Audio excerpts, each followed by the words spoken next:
Welcome back to Wall Street Silver. We have a special guest today with us, Tyler Wall from SD Bullion. Thanks for joining us, Tyler.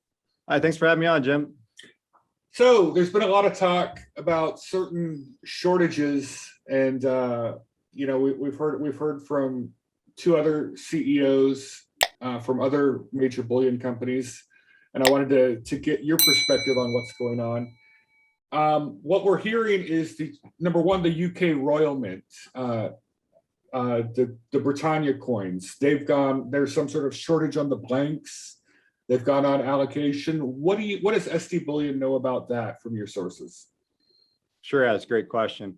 So there's a number of major sovereign mints that use one particular mint in the United States. And, you guys have been watching the record demand of silver now for 18 months, but it especially has picked up over the last 3 months. And the mint that I'm referencing is Sunshine Mint. So even though they have, people know them as the Royal Mint or the Royal Canadian Mint, they sometimes will outsource some of their silver production, especially to a place like Sunshine Mint. And right now, with the record demand, Sunshine Mint's just extremely far behind. So that's been weighing in on a lot of the relatively shortages. We can talk about that later, about how much inventory we have in that we normally would have, compared to what we normal levels would be. But that's been weighing in heavily on the blanks. There's a blank shortage out there with all this record demand, and then you tie that into a couple other things. One of the other things that we're experiencing issues with, and every other major mint is experiencing issues with, is armored cars. There's a driver shortage. I think that's been in the news about trucker shortages, but armored carriers fall under that same boat. And that's probably a higher level of security required to even get approved to drive that type of job, correct? That is correct. But to my surprise, they're not like the most highly compensated employees. Yeah. You would think so. But that's weighing in that there's a lack of drivers. So we've had several shipments, Brinks or Loomis, that have arrived to our facility several days late because there was not a driver available to transport the material from Florida to our facility in Michigan. So we have that weighing in on things. And then furthermore, I've been talking all week with large mints, national mints, private mints, producers, and one of the producers gave us a response I think is worth quoting. And they said, unfortunately, we have fallen victim to the supply logistics constraints happening all over the world currently. They said we have multiple large shipments of raw materials, including the high quality blanks to produce stuck in various ports. So our largest delivery of 1 ounce silver blanks is over 60 days overdue and still sitting in LAX. Thus, we have reached a standstill on the production of coins for the moment. So this is like, let's just break this down. This is, there are several different major mints that supply the blanks, and that's like Sunshine Mint, Silvertown Mint, a few others. They get the raw materials from overseas. They bring it into their mint in the United States, and then they stamp it out, and then they send a blank, or they create the blanks, or the blanks created elsewhere. And then who does what where is, I guess, what it's a good question. And one of the things about this is that they're in a normal market, right? There's silver and there's contracts that are renewed annually among the large mints and producers with the various mines or refineries to supply them silver and supply them blanks. Yeah. And currently with the record volume, this year, last 18 months since March of last year, most of these contracts aren't enough to cover the demand that they've seen. So if you have a contract annually for, 100 million ounces from a various entity, well, you probably already sold 120 to 150 million ounces. And therefore you're outside of your contract. This contract is agreed upon in advance with premiums agreed upon in advance, and they're renewed, so they're going to be updated. And I don't think anything's getting cheaper Yeah. by any means. But the problem that we're running into is that there's essentially very little silver left in the West, and we're having to source silver from the East. Like, we're having to bring it across water. I mean, you cannot transport silver via plane very cost effectively. I mean, maybe it gets to the point where the premiums are so outrageous that you can just fly it overnight and no big deal. But typically they have large ships that carry the silver across the ocean in this situation. And, you know, back to the point about the harbors, like the large ports that are backlogged. So I think that's weighing in on the fact that we're having to go to, you know, not just secondary, like tertiary sources to source the silver that typically do not come into play in a normal market, where you're just buying a certain amount of contracted ounces per year from a various entity, and they're delivering to you every month, and it's just a steady flow. It's very efficient. Yeah. And the other thing that you know, I asked one of the large this person runs a very large COMEX warehouse, and I said, okay, so why can't they just take the 1,000-ounce bars off the exchange? Like, there's supposedly 400 million ounces in COMEX warehouses. Why can't there's tons of ounces. Start melting one down? How many 1,000-ounce coins can you get from a 1,000-ounce bar? I mean, the math is pretty simple. Right. I'm like, why can't we just make this work, guys? We should be able to make this work. And I learned something this week that I'd never thought about. And essentially it comes down to, like, the sovereign mints have this, you know, social governance policies, right? They have like this ESG and this socially sourced ethically policy, where if they take, this is like a quote from this person, but if they take 10,000-ounce bars, you know, off the exchange, there's only 3 out of the 10 bars that meet the criteria for them to be allowed to be able to be used. What, like it was the certain country or the source? Yeah, it's like it goes back to like the blood. They call it the blood gold, or the, okay. And to understand, I mean, we're in the process of onboarding more direct mints and suppliers, mostly overseas here at SD Bullion, and you know, we're filling out these. I'm filling out these applications. I mean, there's very few people that can fill out these applications except for like the CEO of the company, unfortunately. Normally it's something that would be like, hey, somebody else take in the office, please, an assistant.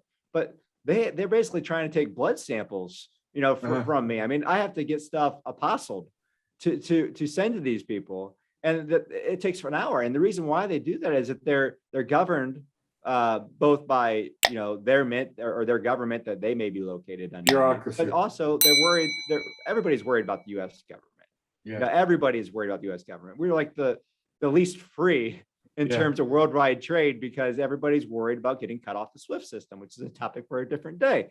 Yeah, but the back to the point is that they all have these policies, these KYC, the AML policies, and they say certain countries they have. They behave that the mining, maybe there's some mining companies that they don't have the rights to mine the land that they're on, or they don't pay their employees enough money. Yeah, or artisanal mining, you know, where they're just sort of going out there doing it without contracts and stuff like that. Yeah. Right. So, I mean, therefore, they're not allowed those 1,000-ounce bars, and typically it's often decided in retrospect too. Like, at one point, it was okay for these 1,000-ounce bars to be supplied, or we're allowed to use these 1,000-ounce bars, but now it's not. So the 1,000-ounce bars that are there, it's not like they just, okay, now that country doesn't meet our criteria anymore. They don't just take off the 1,000-ounce bars and melt it down and say, we're getting rid of this thing. It's still there. So they're running to that issue. You can't really take it economically off the exchange if you're a sovereign mint to say, I'm going to take a delivery of, you know, 1,000-ounce bars, because they can't use over half of them. So there's a lot going on there too. Yeah, you can't necessarily pick which 1,000-ounce bars you get when you take delivery on a contract. They literally when you stand for delivery, and I learned this from Rafi Farber, who's going through it right now. He wanted to he's documenting going through the process. You don't even know until like right at the end which warehouse to go to actually Yep. take it off, load it out, and you have no idea which bars you're going to get or even what the ounces are exactly until the very end, because they're not all 1,000 ounces. They can be like within like 5% either way, either higher or lower. And it's a complicated mess. For somebody like us, I mean, we started selling 1,000-ounce bars, I think 6 or 8 months ago. Yeah. That's a product I never thought we'd ever sell on our website. It is definitely not economical to sell 1,000-ounce bars when it comes down to like the back end systems. You have to list a product individually for each SKU. Because they're each different weights, right? They're not standardized they're each weights. different weights. So in order for your website to calculate it correctly and maintain some sort of flow with your shipping from payment to shipping, you have to create a product individually. So, we've had those bars on our website. They sell incredibly well.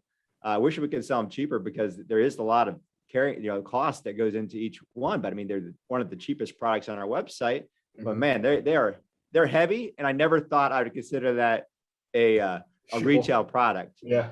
When it is listed on our website, the nice thing is it's live because you have no idea. We don't have any idea about the ounces, and basically until it shows up our doorstep. So it's ready to go. So it's going to ship fast. But yeah, I never thought we'd be talking about 1,000-ounce bars like we are. Well, let's get into the specifics of inventory levels. What would be the normal amount of inventory you would have in your warehouse? And you don't have to give exact numbers, just to the nearest, roughly 5 or 10,000 for the UK Mint, Britannias. What do you normally carry, and what do you have? Yeah, I mean, we normally carry around 60 to 80,000 of those of that product on a normal basis, and I think right now, looking at inventory, we have around 10,000. So I think that's representative of a lot of other products too. But Canadian maple leaf, give me the same thing. What do you normally have? Canadian maples normally would have around 80 to 100,000 maples, and again, we have around 10,000, just over 10,000 of the maples. Austrian Philharmonics, same question. Normally we'd have around 40,000. That's not as popular of a product, but right now we're on around 5,000. So, and American Silver Eagles. Silver Eagles, that one I don't know offhand. I think normally we'd have between 100, maybe 100 to 200,000 somewhere in there, depending on the type of the year. Right now I think we're probably around 40 or 50,000. They've had a couple of good releases lately. Gotcha. And is the Kangaroo from the Perth Mint, is that one popular, or the Krugerrands? Do you deal a lot of those? Yeah, we do. We do sell a lot of those, and I think the Perth Mint's been probably one of the better mints in terms of supplying right now. So which sovereign coin has the lowest premium these days? Easiest to get, lowest premium? If people, because there's a lot of people who they're either I do generic rounds, I do bars, or I do sovereign coins. Yeah. I'm in the sovereign coin bucket right now because for a variety of reasons. Which one? But I don't care among the top 6. So which one has the lowest premium right now? Easiest for suppliers to get? Well, I would probably say one of the probably like the Kangaroo or Perth Mint. Okay, Australia. Perth Mint, yeah, because I mean they do produce most of their stuff overseas, and so it seemed like their supply chain issues have been less than the people that use the Sunshine Mint. Well, let's get back to the question of why isn't this stuff produced? We just don't. I mean, Mexico's a major silver producer. In the United States, we have silver mines, I guess, in Idaho and Nevada, a few other places. Nothing huge like it used to be. Yeah. But Mexico's right next door. Why can't we get silver from Mexico in here to stamp it out and create these products? Why are we having to buy from the East? Mexico and Peru are the top 2 producing countries in the world, right? Yeah, I know. I think it goes back to the contracts, right? So, we talked about if you have a contract for 100 million ounces of silver, most likely that's going to be with, a Mexican mine, a U.S. mine, or a Canadian mine. So we've exhausted, those outlets, that almost always make sense. 99.9% of all, 99, we take it out about 4 nines of the time we do use the sources that you just outlined.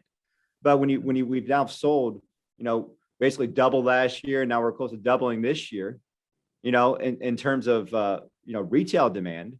And you factor in, like, look, this retail demand is only one demand for a product like silver, right? You have industrial demand, and that's a pretty steady demand. I mean, I'd argue that the demand is probably increasing more than anything because, you have I don't know about you, but I mean, I'm looking at solar panels right now myself. Yeah, I already got mine. I'm ready. I'm ready for the. Yeah, I've seen the energy costs go up in Europe 40% one day on natural gas. Like, who isn't looking at some sort of, if they have some sun somewhere, who isn't looking at solar panels right now?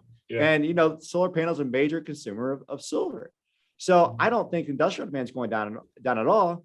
And, as a third largest precious metal retailer in the country, I'm looking at our sales, and then I'm looking at, number one and number two. And I'm like, well, where's all these ounces coming from? Right. I mean, how is this last year's sales off the charts? How is this year's sales off the charts? And where's the extra silver coming from? Without giving me exact numbers, because I know that's probably private, compared to 2019, before all this started, how much more are you doing in sales percentage wise compared to 2019? What you think you're going to do for 2021? 100%? Yeah, I mean, it's going to be 300 to 400% more. 300 to 400% more. Yeah. For what you did in 2019. Yes.